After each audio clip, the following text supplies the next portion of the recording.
I'm Heather. After many wasted years trying outdated approaches to my daughter's addiction that felt wrong to me, harmed our relationship, and didn't help my daughter, I finally found an effective, evidence based approach that repaired my relationship with her, helped me create my own peace of mind, and made me an ally in my daughter's recovery. I teach you a loving and compassionate approach to help you encourage change and create connection. Addiction impacts the entire family system. Family recovery is the answer.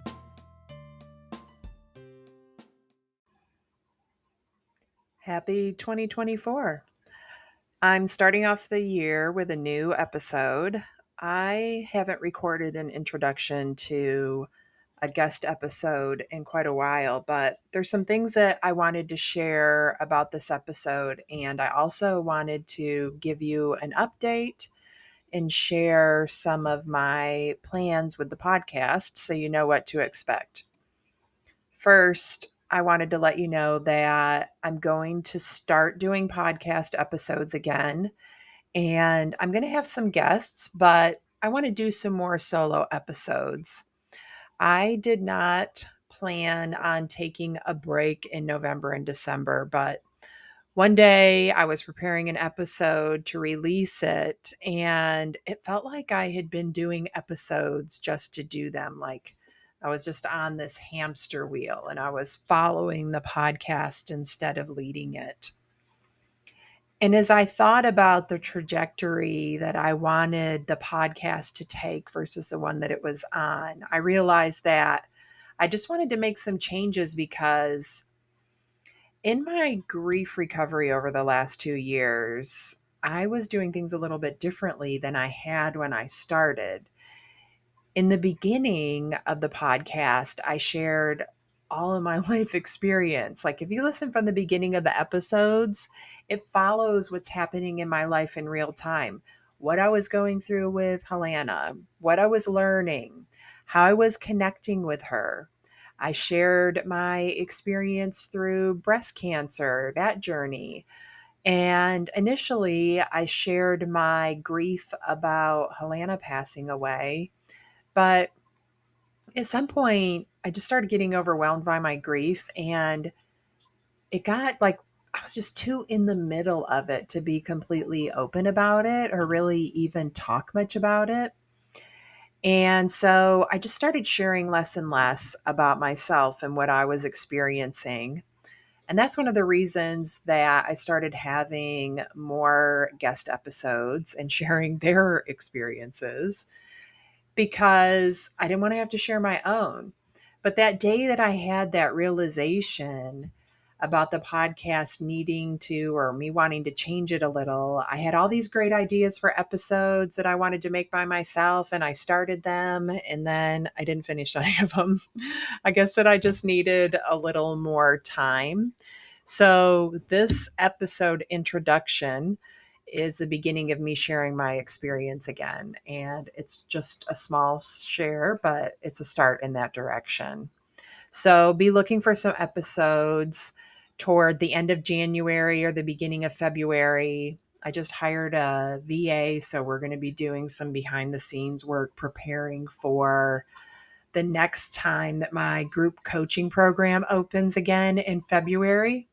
So if you had wanted to join in the past, but the times didn't work for you, watch out for the announcement about the group because there's going to be some new times. And I'm also going to give away a 12-week membership to the group. I've never done that before. So make sure that you're subscribed to the podcast and on my email list so that you can get all the details about that. There are always links in the show notes, links about what's going on with me, links about any guests that I have on. I have a guide about enabling that you can sign up for. You can get on the wait list for my group coaching so you can find out when that opens again or about winning the free 12-week membership. So make sure that you check those out and sign up. And as I mentioned before, I wasn't planning to do more guest episodes for a while. I was only going to do solo ones, but Today's guest, like one of her emails touched me so deeply that I was moved to interview her and share her experience. I wanted to share her experience with you because it's so powerful and a beautiful example of the opposite of tough love. And we need to hear more stories like that. I really admire her ability to block out the noise about enabling and all the things that we shouldn't do, to follow her instincts, to practice harm reduction in her home. And that means that her daughter was using drugs in her home and it was really challenging for her. But she wanted to do everything that she could to support her daughter, which I think is absolutely incredible. I felt the same way. But when I look back at my experience with Helena, I wonder why it took me so long to be able to do that.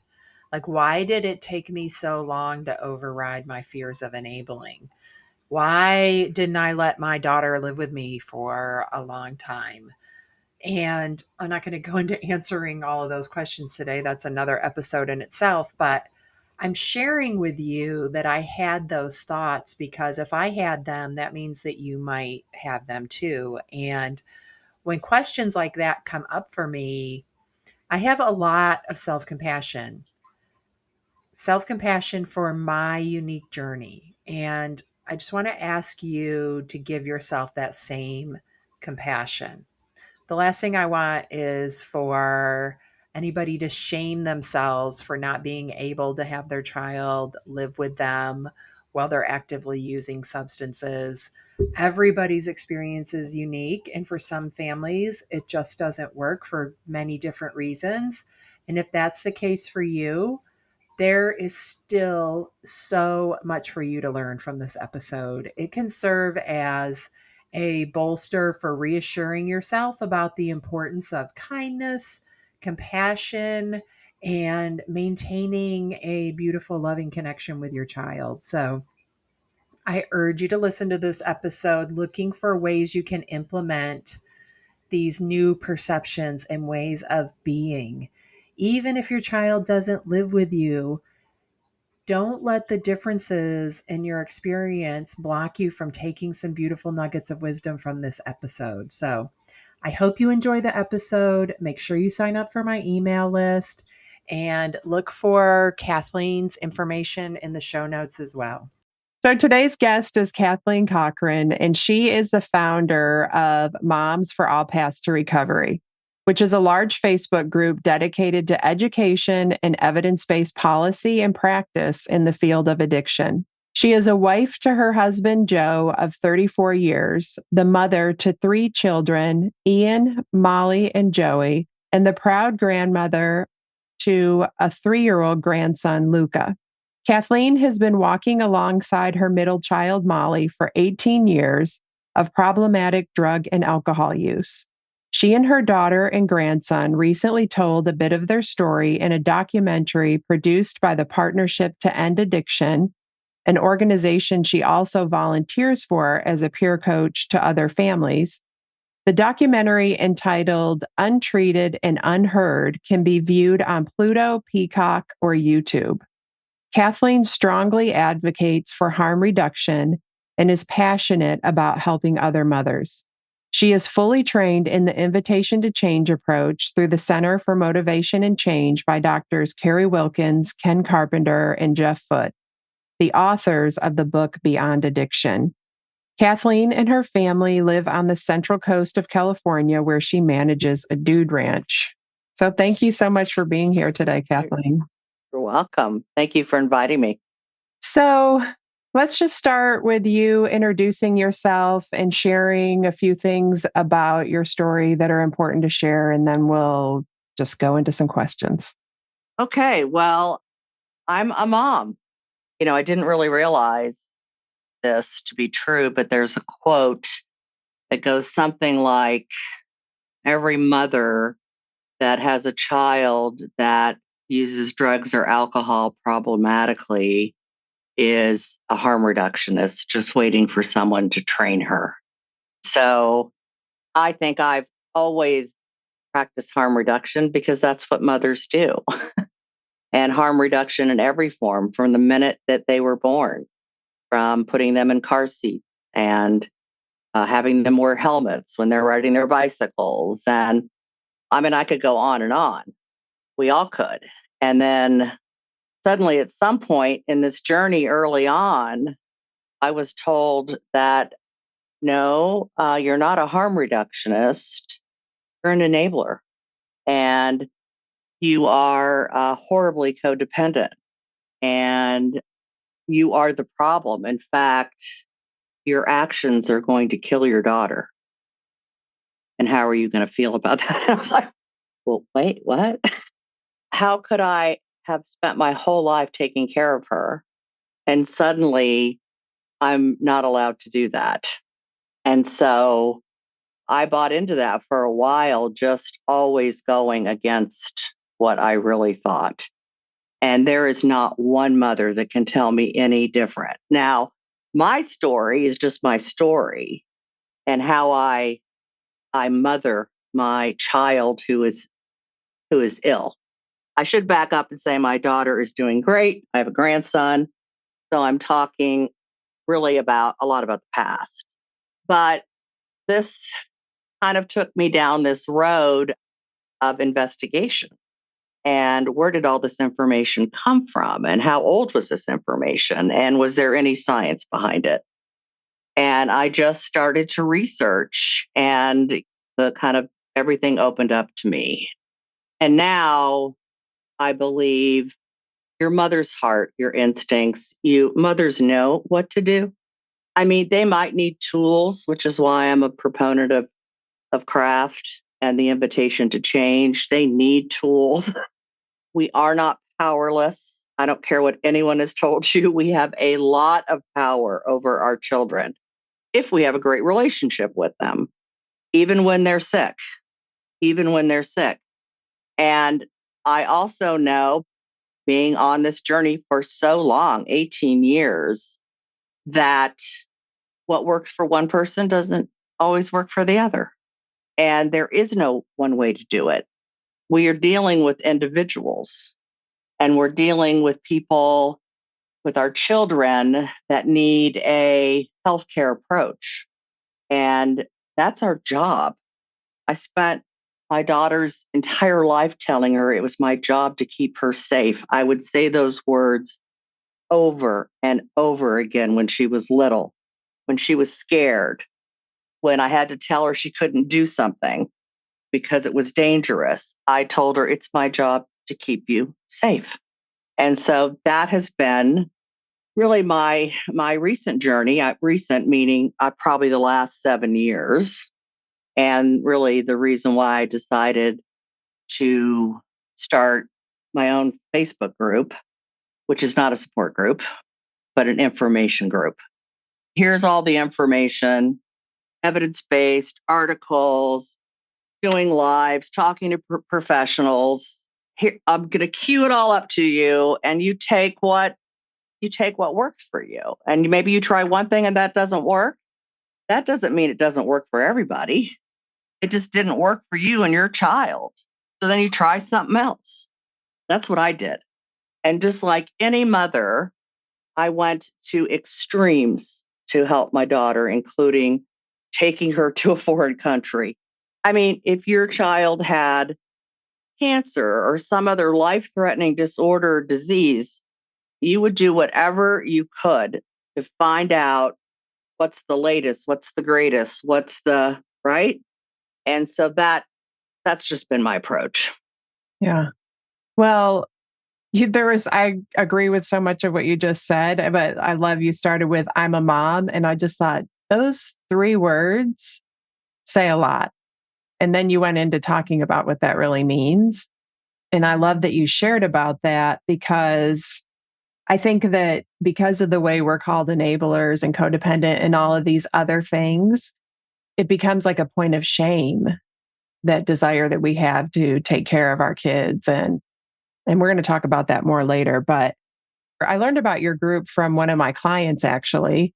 And she Mm. was telling me how she saw one of your lives, and that's how she found out about craft. And that's how she ended up finding me. And Mhm. so I've been in your group for a while, but I didn't really know your story until you started writing on Substack. And then that one email or that came out in an email that you sent out in September really just touched my heart when you were talking about when your daughter was in Salt Lake City and you didn't know where you found her by where she was on her phone and what your family did to help her. And I was like, I have to share this on the podcast because people feel so guilty for everything they do. It feels like it's wrong. And I've been told all of those things that you were told, that I'm going to kill my daughter, all these other things, which is, I can't imagine saying something more horrible to a parent. And, but they just deal with so much guilt and fear of, I don't want my kid out on the street. But then there's that constant fear. Am I hurting them by letting them be at home because of all of the stigmas that we hear? And so I think we need to hear more stories about people who are practicing harm reduction in their home. So when you first started on this journey, were you influenced by stigma? Was that something you had to overcome? No. I mean, but it's very real. So I know it's real. No, I'm pretty transparent and always have been. And so I'm not afraid to tell my story. I've always talked about my struggles. I've talked about it out loud, my personal Facebook group. I mean, I've never been one to hold back, and I do that because I know it helps others to not feel so alone. But certainly stigma about a lot of things is killing our children. It's not even the drugs, the stigma that pushes them into the dark rooms. I mean, I think you got to ask yourself like one thing, and it took me a while to figure this out. You have no power over stopping your child from using drugs. Mhm. I went down the rabbit hole of thinking, of course I could. Of course I could do that because I'm really smart. I can rally the troops around this child and I can make her stop using drugs. And I wasted a lot of time on that. I really did. And because we are so close and have always been so close, my daughter went to 20 rehabs and she did it for me. And she always said, I'm not ready to stop using drugs, but I'll go for you. And I only heard the second part. I didn't hear the I'm not ready to stop using drugs. I could have saved myself a lot of time and money and her actually more trauma because she upped her game and learned about even worse drugs in rehabs. She learned to be a professional liar, thief. I mean, all from being in not good environments. So I actually did her more harm sending her there. So if you know that there is really nothing that you can do to stop your child from using drugs, you can help them through the process through motivational interviewing, through some learned skills. You can help them try to sort that out. I mean, people use drugs for a reason, right? And even just asking my daughter, because she was, a heroin user. I mean, she unfortunately is one of the people that was prescribed pain medication and took off in that area to street drugs when the pain medication dried up. But, used heroin. She was using fentanyl too. This was probably 15 years ago. She was also using fentanyl. And then she got into meth. Like, if we get rid of one, like, what are we doing? What happened? And just through talking to her about like, okay, well, it's like, how does it feel? I don't know. And really drilling down with that and realizing that she had untreated ADHD. And so getting her onto a legal medication. I mean, I had to really convince her doctor that he needed to prescribe her more than the recommended dose, but I was able to do that with a lot of evidence and armed with information, and that worked. So you throw your kid out and you think that's going to force them into stopping using drugs. It's just not. I mean, for sure, it's not. And if they go to the street, you're going to have a hell of a time getting them back. My daughter said, and I wrote about it in that blog, when she walked out of her last rehab and told me, Mom, this is just ridiculous. None of this is working.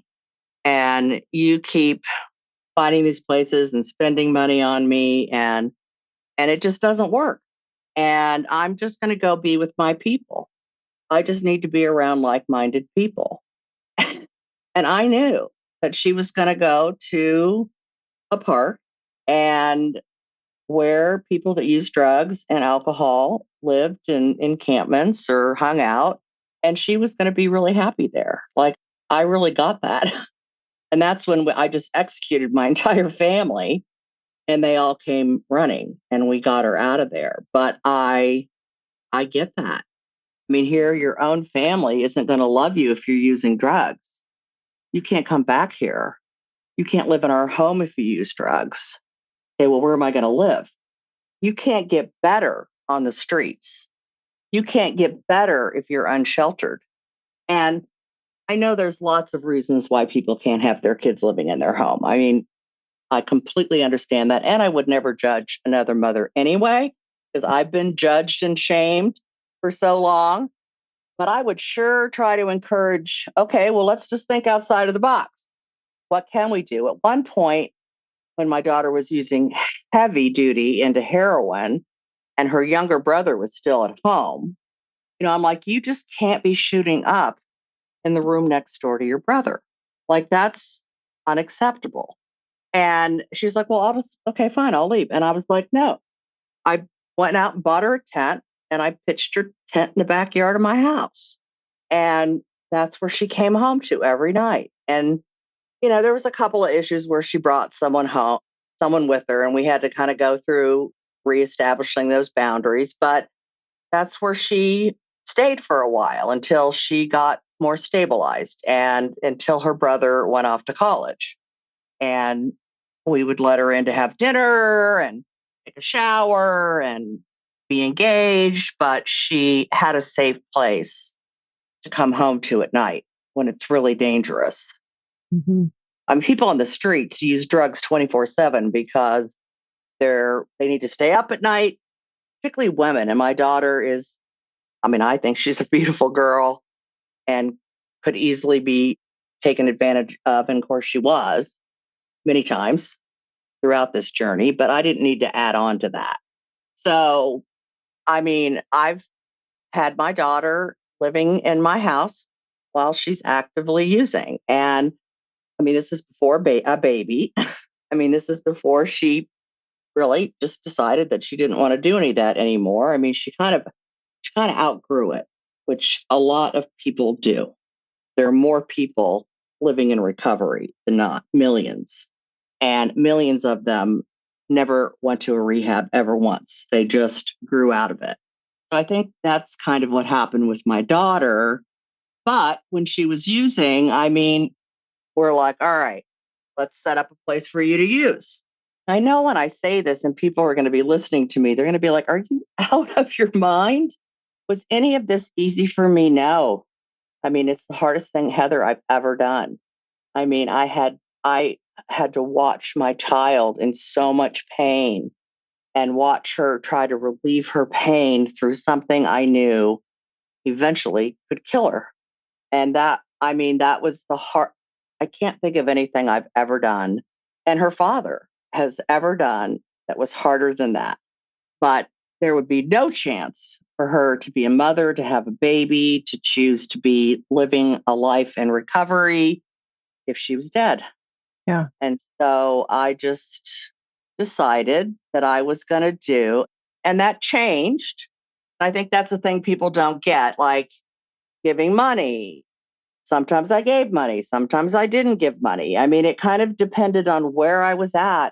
And I've just learned now to listen to my mommy heart, just to go in and be still and remember it's my job to keep you safe, honey. It's my job to keep you safe.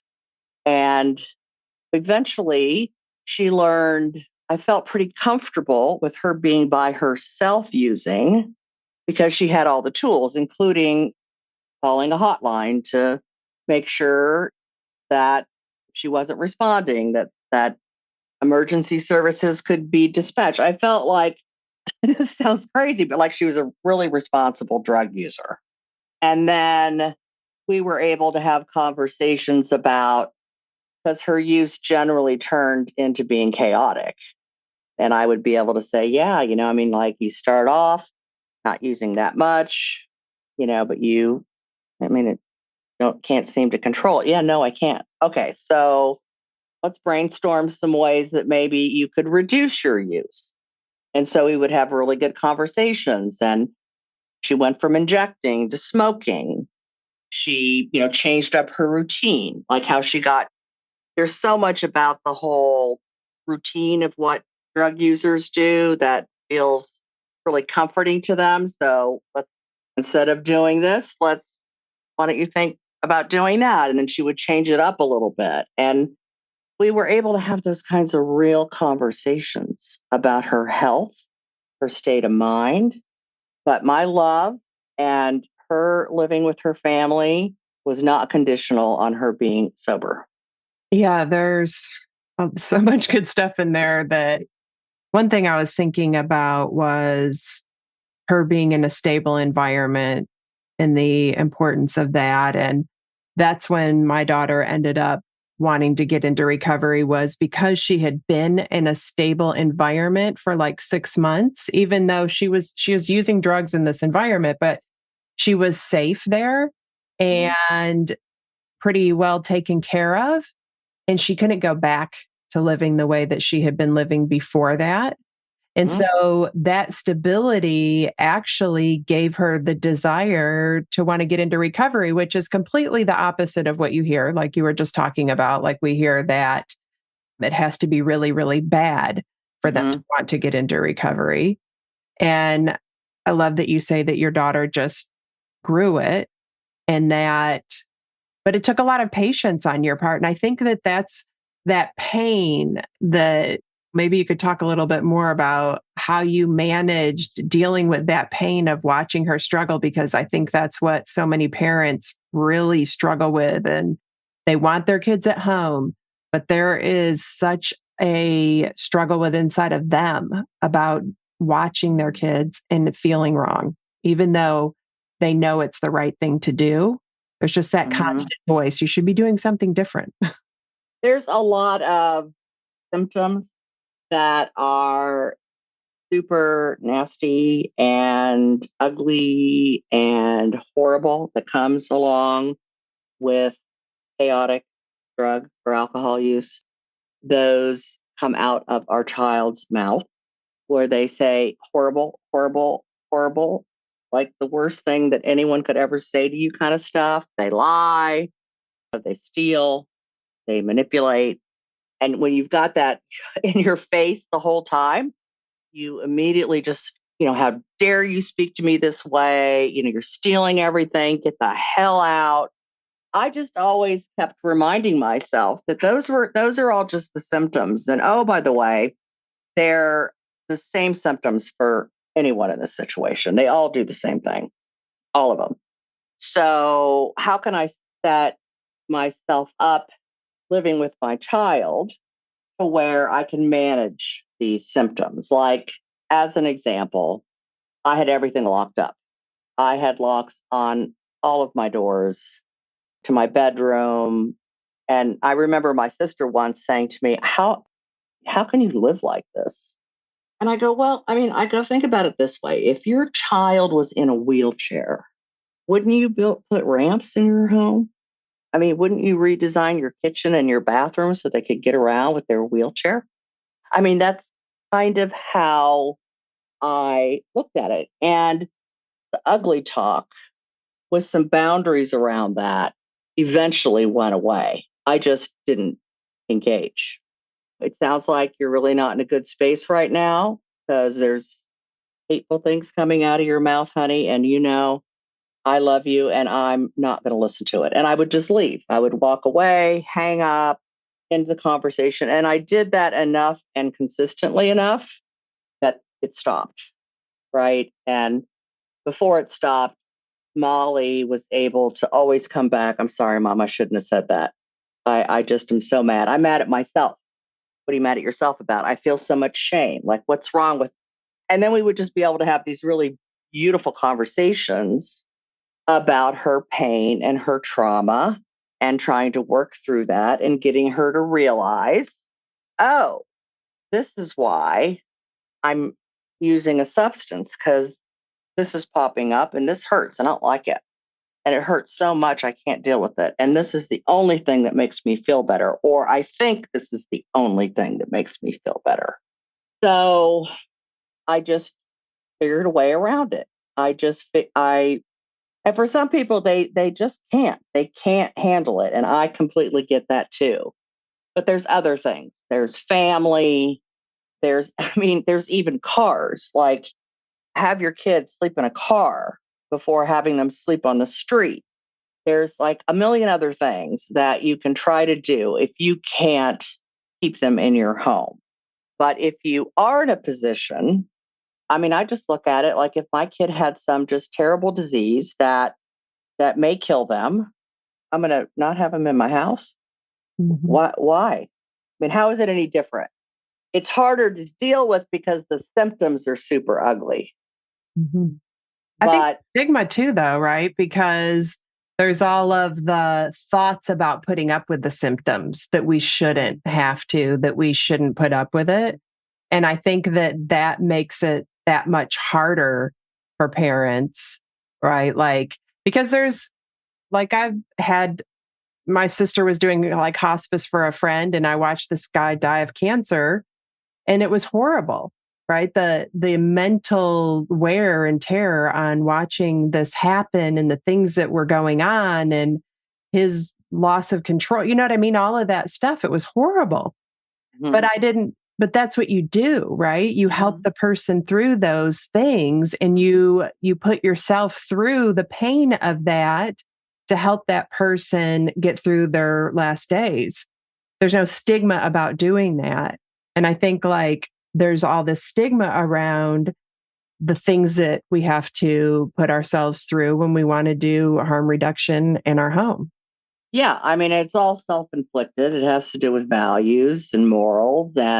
And so if you think basically you have to check your own bias, right? I call it the great unlearning.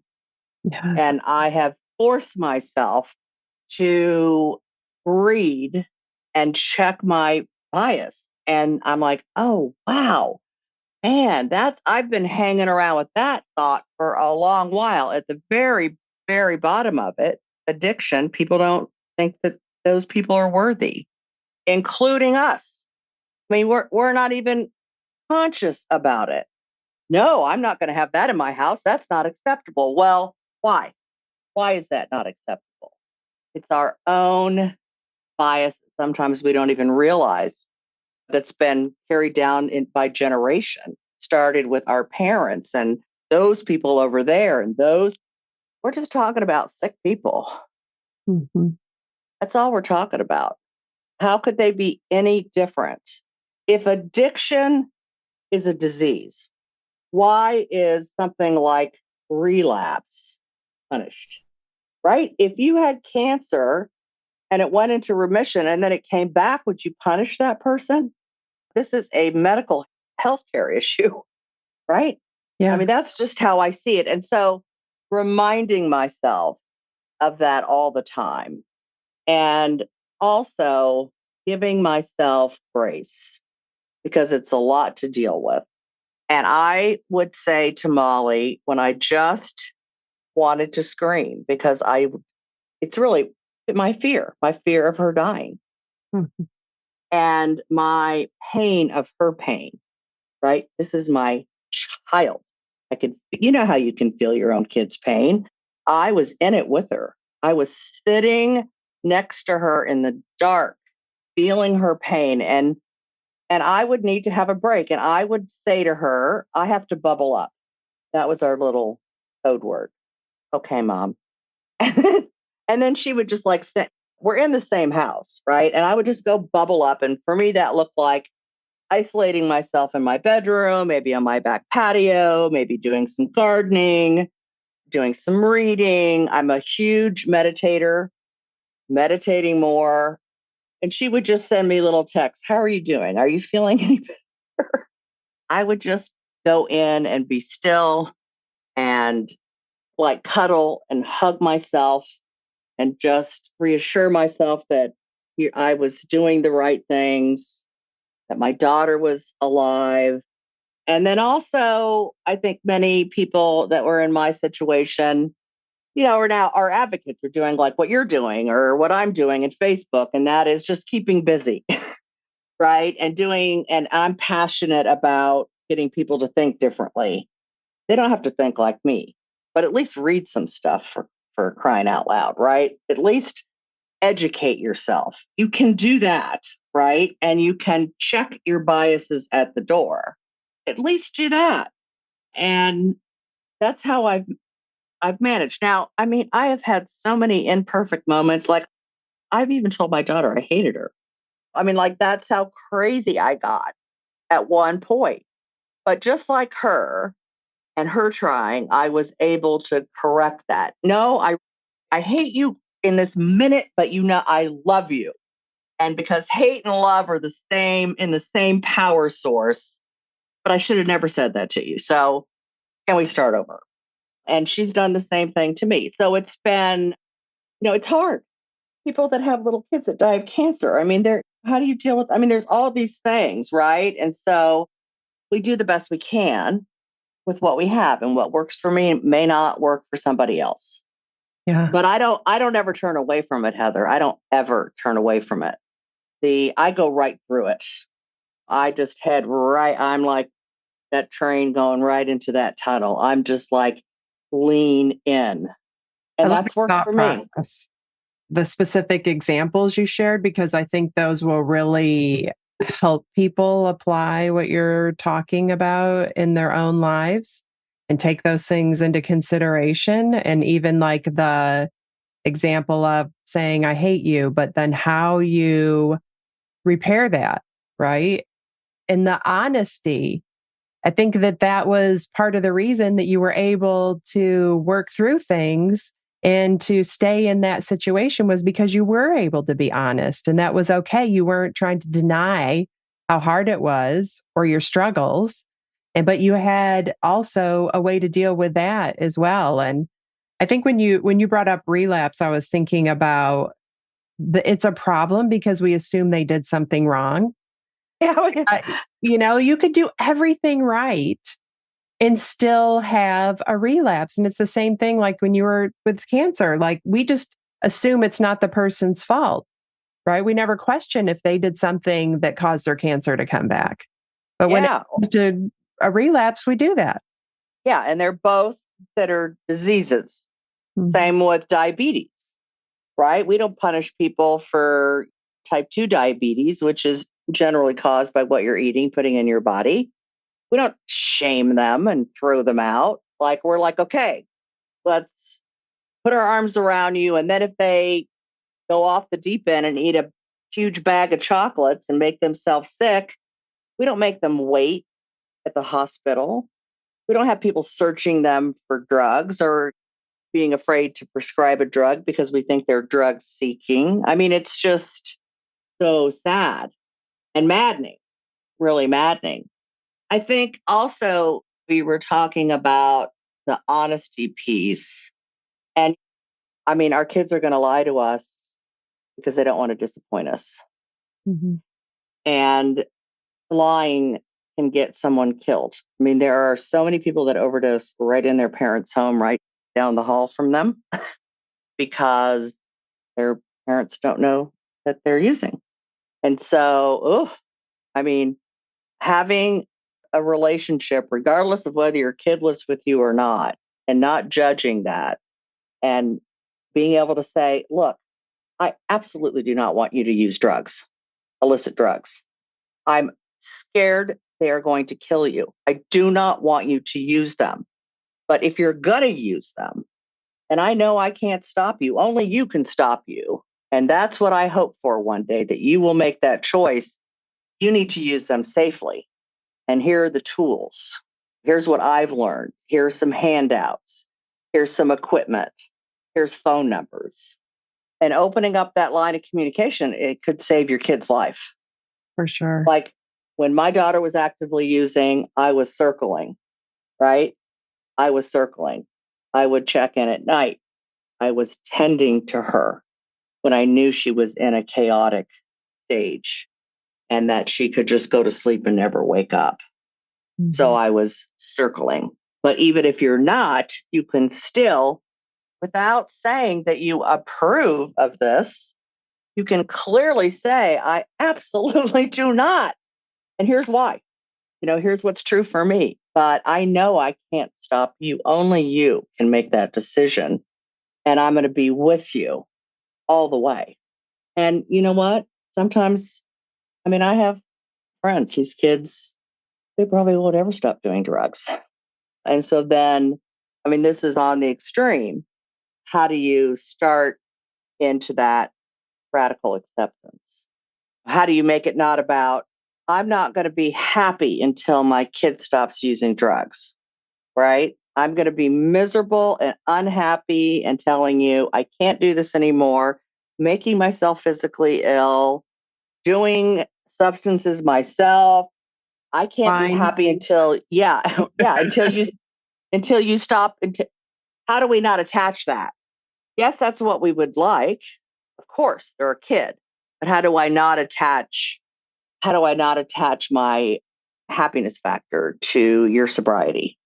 Yeah, and the pressure that they're already struggling and to manage their own experience. And now we're putting the pressure on them to manage our experience on top of that. And one of the best things that we can do is figure out how to cultivate our own quality of life and happiness, no matter what's going on with them. That just the relief that I hear, like that my daughter felt when I did that for myself, and how happy it made her to see me working on myself and changing and all of those things. And I hear that from other kids too.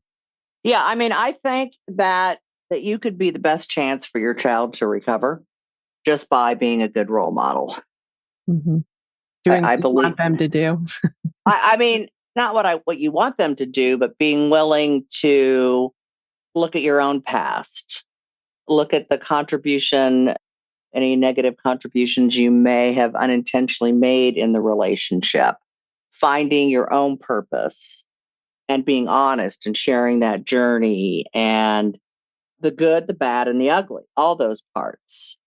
I think that's really a key. Now, sometimes I read things in Facebook groups. I'm done. I've given up and I'm going to go and just enjoy my life. Well, okay. Okay, Mom, you just tell me how you're going to completely detach from your child. You can say that, but we all know that's impossible. Mm-hmm. Yeah, and it causes a lot more pain. Oh, for sure. But how can you find a balance? How can you have grief and happiness coexist in the same moment? You can do that. Yeah. I call it 3D emotion. What's that?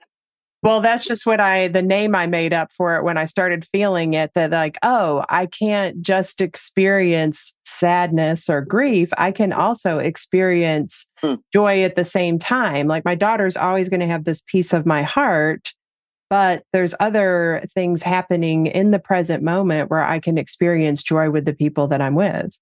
Right. Yeah, I like that. I just 3D. made up. Yeah, that's the multiple dimensions of emotions that we're feeling at all times. It doesn't have to be that one thing. Right. I like that. Yeah. Well, thank you so much for everything that you've shared today. I think that you gave like so many great examples and stories and ways of thinking that will help anybody who listens think those through and apply them to their own life. how can somebody who wants to know more about you or your journey get in touch with you?